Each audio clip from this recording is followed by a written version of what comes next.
Good morning सारे साथियों।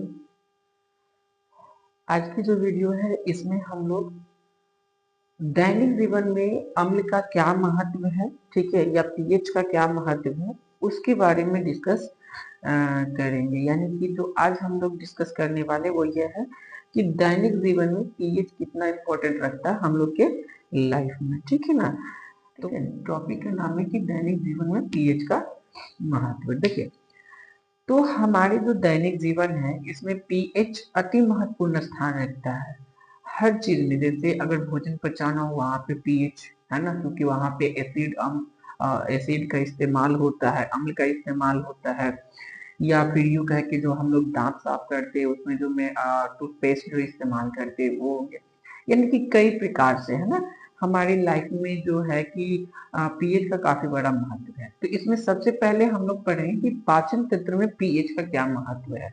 देखिए, तो जो हमारा पेट है ना, हमारे पेट के अंदर भोजन को पचाने के लिए HCl यानी कि हाइड्रोक्लोरिक एसिड का स्राव करती है, ठीक है। हमारी जो अमाशय है वहां से आपको क्या होता है कि HCl अम्ल प्रोड्यूस होता है, बनता रहता है, जो कि हमारे भोजन को क्या करती है, पचाती है, यानी पचाने में सहायता करती है। अगर बात करें इसका पीएच का, तो इसका पीएच जो होता है वह आपको एक के आसपास में होता है, ठीक है ना, 1.0, ठीक है, 1.0 इसका पीएच मान होता है। यानी हाइड्रोक्लोरिक जो है, हाइड्रोक्लोरिक जो अम्ल है इसका पीएच मान 1 होता है, ठीक है ना। और इसमें जो होता है कि जो पेट में पेट को कोई भी नुकसान फिर भी नहीं होता है।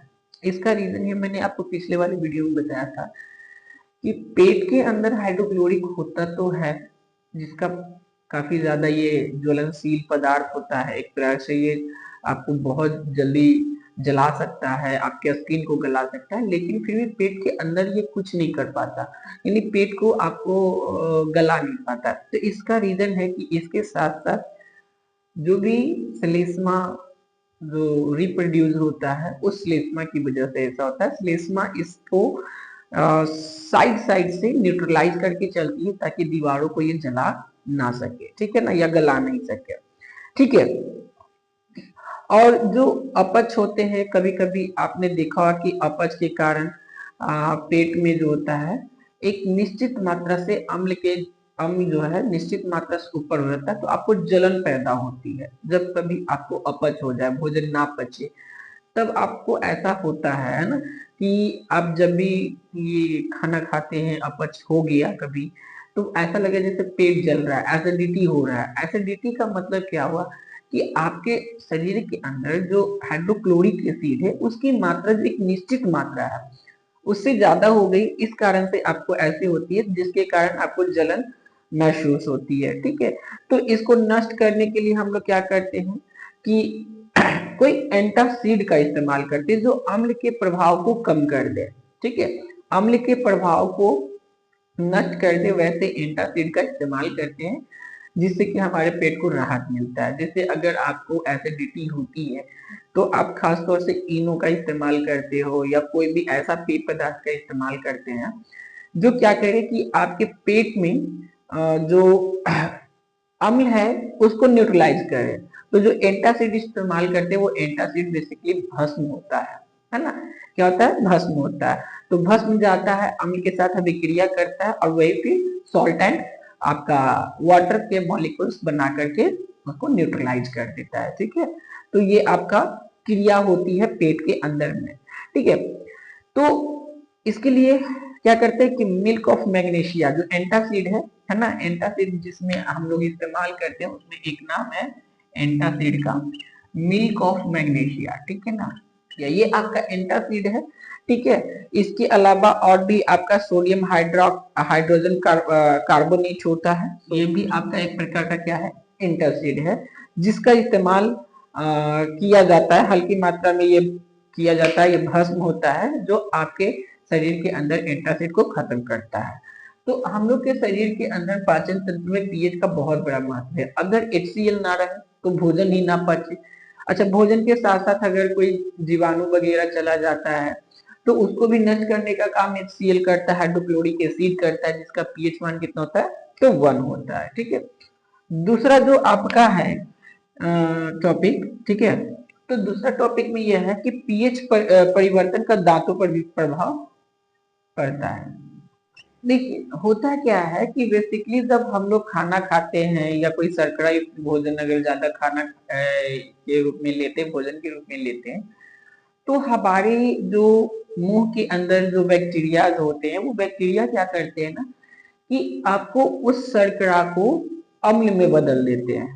क्या कर देते हैं, तो अम्ल में बदल देते हैं, जिससे कि होता क्या है कि जो मुंह का पीएच मान होना चाहिए, मुंह का पीएच मान जो होता है वो लगभग 5.5 के आसपास रहना चाहिए ना, इससे कम नहीं होना चाहिए, इससे ज्यादा ही रहना चाहिए या इतना रहना चाहिए, 5.5 होना चाहिए।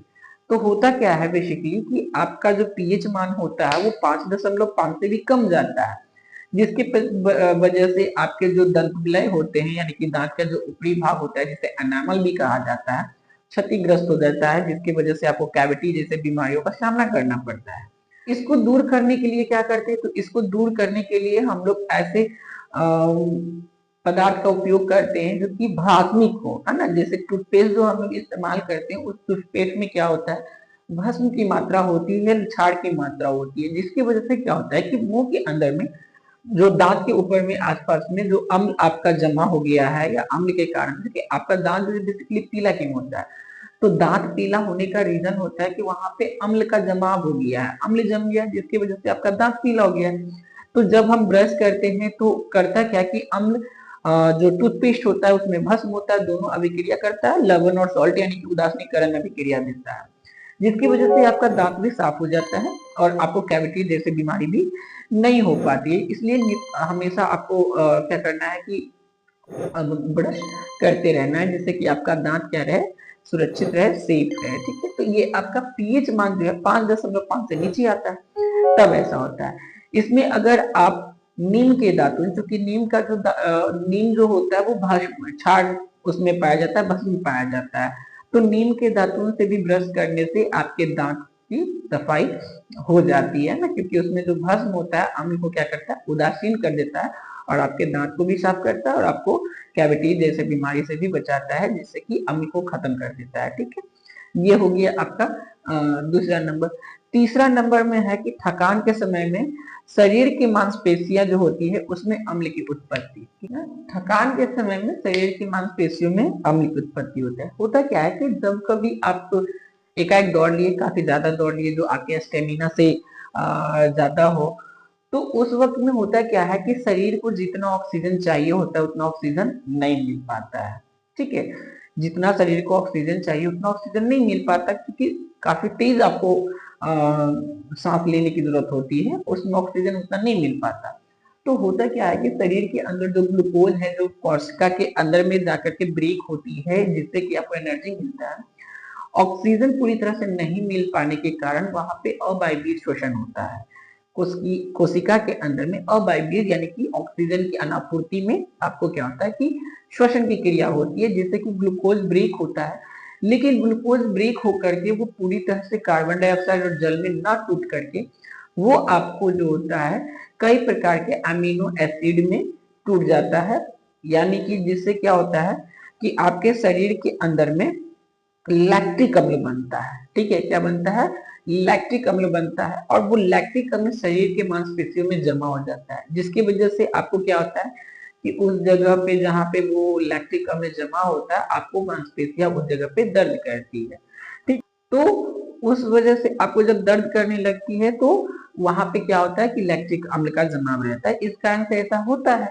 तो इसको दूर करने के लिए आप भी कई प्रकार के फिर जो भी क्रियाएं हैं वो करते हैं ताकि वो ठीक हो जाए ना। बेसिकली जो आपके शरीर के अंदर में जो मांसपेशियों में जो जमाव होता है वो लैक्टिक अम्ल के कारण, क्योंकि अम्ल है तो अम्ल में क्या होगा कि उसका कुछ ना कुछ पीएच मान जरूर रहेगा। तो लैक्टिक अम्ल का जो पीएच मान होता है कुछ होता होगा, जो यहाँ पे दिया नहीं, मैं आपको बता दूं बाद में। तो उससे आपके शरीर को राहत मिलती है, जब वो क्या होता है कि किसी बेस के द्वारा, किसी क्षार के द्वारा न्यूट्रलाइज होता है। ठीक है, या फिर आप जहाँ पे दर्द होता है वहां पे गर्म पानी करके सेक करके उसको खत्म भी करते हैं थोड़ा सा मलहम वगैरह लगा करके, ठीक है ना। तो ये हो गया आपका तीसरा नंबर की थकान के समय में जो शरीर के मांसपेशियों में अम्ल का जमाव होता है, ठीक। नेक्स्ट है आपके कि अम्ल के प्रयोग से बर्तनों के धब्बों को दूर करना। देखिए होता क्या है कि कभी कभी जो खासतौर से जो कॉपर के बर्तन है या फिर आपको जो एल्युमिनियम के बर्तन है, काफी दिन से अगर उसको छोड़ दिया, यूज नहीं किया, तो उसमें धब्बे जम जाते हैं। कॉपर के बर्तन में हरे हरे रंग के धब्बे जम जाते हैं, ठीक है, और वो साफ नहीं होता है जल्दी। तो उसको साफ करने के लिए अच्छा जो जो धब्बे जमते हैं वो आपके होते हैं क्या, तो वो कॉपर के जो होते हैं ना ऑक्साइड बना देते हैं ना, कॉपर के ऑक्साइड बना देते हैं, कॉपर ऑक्साइड बना देते हैं। क्योंकि कॉपर ऑक्साइड जो होता है वो भास्मिक होता है ना। जो भी आपके तो धातु की जो भी ऑक्साइड होते हैं वो भास्मिक होते हैं। तो इस वजह से वो आपको बदरंग जो बर्तन है उस अपना शाइनिंग चमक खो देता है, बदरंग दिखने लगता है। उसके लिए करना क्या होता है कि बस नींबू के एक दो बूंद गाड़ करके, नींबू के रस को निचोड़ करके आप उसे रगड़ दो तो वो फिर से साफ हो जाता है। ऐसा क्यों होता है, देखिए क्योंकि जो आपका बर्तन में जो भी कॉपर ऑक्साइड बना है वो भास्मिक होता है, और जो नींबू का रस होता है उसमें आपको क्या होता है, अम्ल होता है ना। उसके अंदर में साइट्रिक अम्ल पाया जाता है। तो आपको जो भस्म है और जो अम्ल है वो आपस में भी क्रिया करते हैं, और आपस में भी क्रिया करके वो कॉपर सिट्रेट का निर्माण करता है, जो कि एक प्रकार का लवण होता है। तो इससे क्या हुआ आपका कि बर्तन के अंदर जो भस्म जमा हुआ अम्ल के साथ अभिक्रिया किया, उदासीनीकरण अभिक्रिया किया, और बर्तन के अंदर के जो धब्बे होते हैं वो पूरी तरह से फिर साफ हो जाते हैं, ठीक है ना। और फिर से वो आपका पहले वाला चमक उस बर्तन में आ जाता है। तो यहाँ भी आपको देखने को मिला पीएच का क्या मान होता है। नेक्स्ट है कि मिट्टी का पीएच, ठीक है, मिट्टी का पीएच, ठीक है। अब क्या है भाई मिट्टी का पीएच में, जैसे कि जो हमारी मिट्टी है जिसमें हम लोग फल सब्जी या कुछ भी जो उगाते हैं, तो हमारे आसपास की मिट्टी का जो पीएच मान होना चाहिए 7 होना चाहिए। 7 यानी कि उदासीन होना चाहिए, ना तो उसमें भस्म की मात्रा होनी चाहिए ना अम्ल की मात्रा होनी चाहिए। उदासीन होना चाहिए ताकि उसमें कोई भी फसल आसानी से हो सके, उपज सके, ठीक है। लेकिन होता क्या है कि हम लोग कभी कभी अपने खेतों में फसल को उपजाने के लिए अधिक पैदावार लाने के लिए, ठीक है, या उत्पन्न करने के लिए उसमें कई प्रकार के रासायनिक पदार्थ का इस्तेमाल करते हैं। उस रासायनिक पदार्थ जो होते हैं, जो भी आपके रासायनिक पदार्थ जिसने आपने इस्तेमाल किया, या तो वो भास्मिक होता है या तो अम्लीय होता है। क्योंकि ये जो आपने जो भी पदार्थ इस्तेमाल किए रासायनिक पदार्थ, ये जल्दी खत्म नहीं होते और मिट्टी में जा करके स्टोर हो जाते हैं, जिसकी वजह से आपके जो मिट्टी है उनका पीएच मान जो होता है वो क्या होता है कि या तो वो भास्मिक वृद्धि कर लेता है या तो अम्लीय वृद्धि कर लेता है, जिसकी वजह से आपका फसल जब उसमें दोबारा बुनी जाती है कोई फसलें तो आपको सही से नहीं हो पाता। उसको खत्म करने के लिए किया जाता है कि जो चूना होता है ना, उस चूने का इस्तेमाल, बुझा हुआ चूने का इस्तेमाल उसमें किया जाता है, जिसे हम लोग कैल्शियम कार्बोनेट कहते हैं। कैल्शियम कार्बोनेट जो होता है आपको मिट्टी में जोत करके, मिट्टी को खोद करके उसमें डाल देने से कुछ दिन छोड़ देने के बाद मिट्टी के अंदर जो पीएच होता है उसको नियंत्रित करता है, उसको न्यूट्रलाइज कर देता है, ठीक है। तो इस प्रकार से हम लोग क्या करते हैं कि जो मिट्टी के अंदर जो आपका पीएच मान जो बदल जाता है उसको भी कंट्रोल करते हैं, और फिर से बाद में फसल जो है अच्छी होती है, ठीक है। एंड छठा नंबर में कह रहा है कि जो आपका जल है, ठीक है ना। तो पीएच और जो जलीय जीव हो गए, पीएच और जलीय जीव के बारे में। अब क्या है कि बहुत सारे जलीय जीव होते हैं जो जल के अंदर रहना पसंद करते हैं। तो पानी का जो पीएच मान होना चाहिए एक लेवल के हिसाब से होना चाहिए, ना ज्यादा भास्मिक ना ज्यादा अम्लीय होना चाहिए, या यूं कहे कि पानी का जो जल का जो पीएच मान है वो उदासीन होना चाहिए, ताकि उसके अंदर जो मछलियां हैं या कोई और भी प्रकार की जो जलीय जीव है वो आसानी से अपना जीवन यापन कर सके। लेकिन कभी कभी जो हम लोग अभी बताए ना कि खेत वगैरह में रसायन इस्तेमाल कर लेते हैं, तो वो कभी कभी पानी के माध्यम से बह करके किसी जलाशय में जाके जमा हो जाता है, जिसकी वजह से कि वहां का पीएच मान जो होता है, जल का जो पीएच मान होता है वो बदल जाता है, या तो कम हो जाएगा, या तो भास्मिक हो जाएगा, या तो अम्लीय हो जाएगा, जिसकी वजह से उसके अंदर रहने वाले जो जलीय जीव होते हैं वो क्या होते हैं कि नष्ट होने लगते हैं या मर जाते हैं, ठीक है, मरने लगते हैं। तो फिर इसको कैसे कंट्रोल करना है? फिर इसके अंदर में आपको जो भी कुछ तत्व को मिला करके, जैसे चूना को ही मिला करके, ठीक है ना, उसमें चूना का छिड़काव करके जो जल के अंदर का जो पीएच मान है उसको कंट्रोल किया जाता है, एक सीमा तक लाया जाता है, ताकि उसके अंदर जो भी जलीय जीव है वो आसानी से जीवन यापन कर सके, ठीक है। एंड लास्ट नंबर है कि प्रकृति द्वारा उदासीनीकरण की व्यवस्था भी की गई है। 7वें नंबर में है आपका, देखिए, प्रकृति में कुछ ऐसे पौधे भी पाए जाते हैं जो नेचुरली रूप से उसमें या तो अम्ल पाया जाता है या तो भस्म पाया जाता है। इन्हीं में से एक जो पौधा है, जो स्थानीय पौधा है, जिसका नाम है नेटल, ठीक है, जिसे कि नेटल को लोकल लैंग्वेज में बिच्छुत्ती या उड़कुसी के नाम से भी जाना जाता है, ठीक है। किस नाम से? नेटल को 2-3 नाम से जाना जाता है। एक तो इसको नेटल का कह सकते हैं, नेटल पौधा होता है, इसी का नाम है बिच्छुत्ती